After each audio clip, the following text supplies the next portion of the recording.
पद्माश्री अन्ना साहिब जाधव विद्यालय और junior college Bhiwandi में पूर्व छात्रों का भव्य पुनर्मिलन।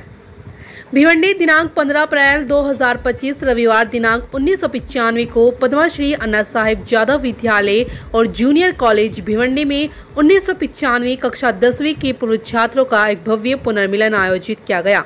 यह 20 अप्रैल 2025 को सुबह 11 बजे से शाम 5 बजे तक आयोजित किया गया था। सोशल मीडिया के माध्यम से 3 दशक बाद एक साथ आए पूर्व छात्रों ने अपने स्कूली जीवन की यादों को ताज़ा करने के लिए इस कार्यक्रम का आयोजन किया। पद्माश्री अन्ना साहिब जाधव भारतीय समाज विकास बोर्ड भिवंडी जिला ठाणे संगठन के अध्यक्ष माननीय कार्यक्रम में मुख्य अतिथि के रूप में श्री विजय जाधव पर उपस्थित थे, जबकि संस्था के उपाध्यक्ष माननीय श्री कार्यक्रम की अध्यक्षता श्रीमती अरुण जाधव मैडम ने की। इस अवसर पर पूर्व उप प्राचार्य माननीय Shri PN Patil sir, Rawate sir, DR Mahajan sir, Pattiwar madam, Pathare madam, VS Shinde sir, Sangeeta Jadhav और ज्ञानेश्वर गोसावी, जो वर्तमान में पाटिल सर, सूर्यवंशी मैडम आदि पूर्व शिक्षकों के साथ काम कर रहे हैं, उपस्थित थे और कार्यक्रम की शोभा बढ़ाई। कार्यक्रम का पहला सत्र सामूहिक राष्ट्रगान के साथ शुरू हुआ, जिसके बाद कुछ चयनित पूर्व छात्रों ने अपने विचार व्यक्त किए। फिर मेरे शिक्षक, मुख्य अतिथि माननीय श्री जाधव सर और अंत में कार्यक्रम के अध्यक्ष माननीय श्रीमती अरुणा जाधव द्वारा मार्गदर्शन भाषण दिया गया।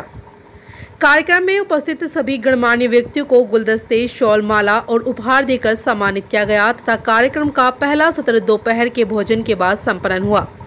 दूसरे सत्र में पूर्व छात्रों ने अनौपचारिक बातचीत और सांस्कृतिक कार्यक्रमों के दौरान गीत और नृत्य प्रस्तुत कर इस अवसर का जश्न मनाया। 3 साल बाद मिले इन पूर्व छात्रों ने, जिन्होंने 1995 में 10वीं कक्षा पूरी की थी, आंखों में आंसू भरकर एक दूसरे को अलविदा कहा। अपने स्कूल के दिनों की मधुर यादों को अपने दिल के कोने में बंद कर लिया और जल्दी फिर मिलने का वादा किया। माता सरस्वतीला वंदन करते।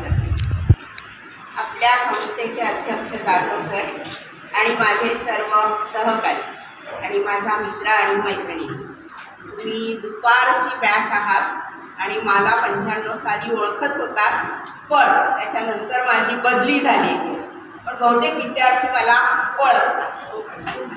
आज मला जो आवडला ना, आल्याबरोबर तिने मला सांगितलं, मॅडम तुमचे फोटो बघा त्या काळात, आणि ते बघून खूप आनंद झाला। मी पुण्याच्या सेवा सदनमध्ये होते आणि आमचा पण एक ग्रुप आहे। आता मी 70ला आलेली आहे आणि मग ती मुलींची शाळा होती।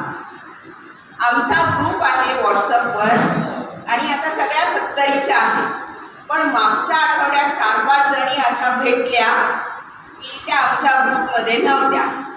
त्यांनी त्यांचे आत्ताचे फोटो पाठवले, कशाला ओळखते, कोणी कोणाला ओळखलेला नाही। मग सांगितलं तू शाळेत असतानाचे फोटो पाठव, कारण आता आपण आडव्या उभ्या वाढलेल्या आहोत, त्याच्यामुळे मग त्यावेळेचे फोटो पाठवले आणि मग ओळखलं, हां ही अलका, ही विशाखा, असं आपण ओळखला। आता तुमच्यामध्ये पण बराच बदल झालेला आहे। फोटो बघितल्यानंतर तुम्हाला आनंद वाटला असेल, अरे वा आपण शाळेत असताना असे मित्रमैत्रिणी होतो, आणि तुम्ही थोड्या वेळाने या ड्रेस घातलेल्या मुलामुलींबरोबर फोटो काढणार आहात असं मला कळलं। कुणाची आयडिया आहे त्याला खूप धन्यवाद की तुम्ही त्या काळामध्ये शाळेमध्ये असाल, जाल आणि तुम्हाला तो आनंद मिळू शकेल।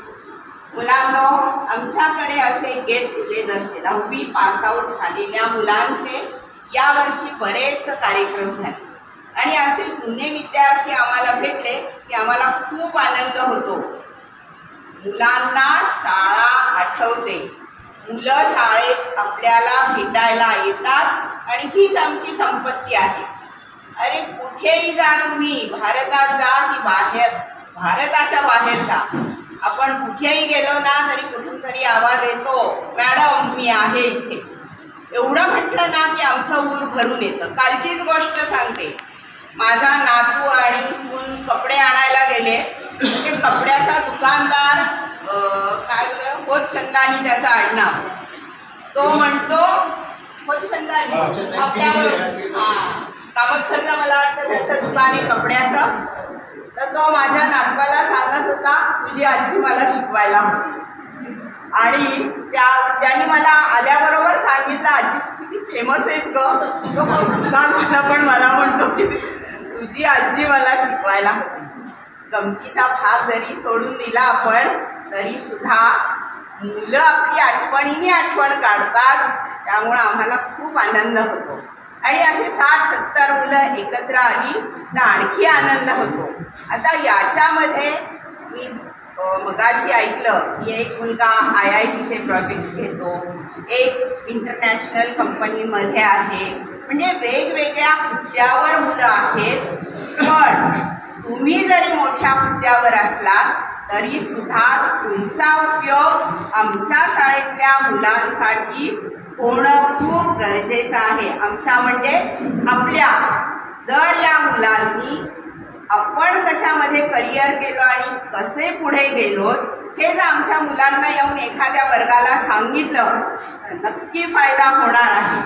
सचिन गायक आहे.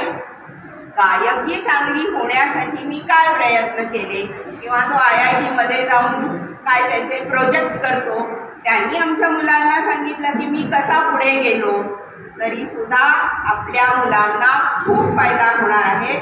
कारण आजच्या परिस्थितीला एवढी डेव्हलप आणि एवढ्या सगळ्या सुखसोयी असणारी शाळा पूर्ण ठाणे जिल्ह्यामध्ये तुम्हाला बघायला मिळणार नाही.